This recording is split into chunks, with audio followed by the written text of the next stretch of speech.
Everyone faces rejection. It stings. It bruises our ego. But sometimes rejection is not a wall. It's a doorway.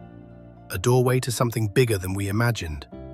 This is the story of a young man who walked into a corporate interview full of hope and walked out defeated.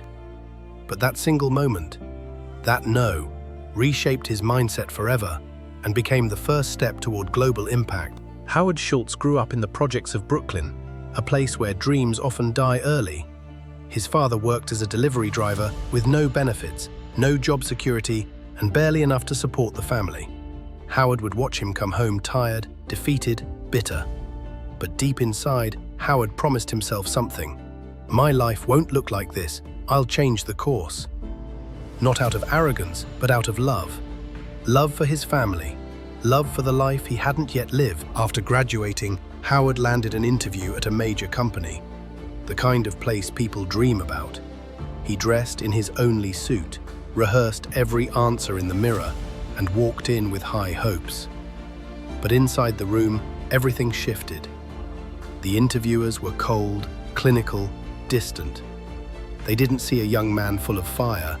They saw someone unpolished, lacking the right background. At the end, the words came like a dagger.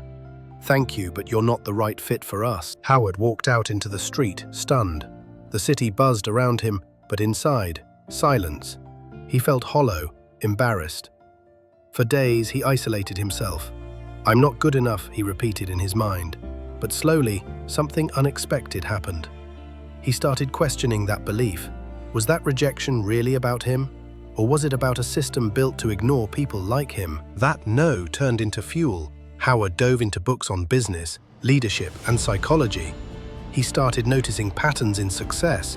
It wasn't about pedigree, it was about resilience, curiosity, vision.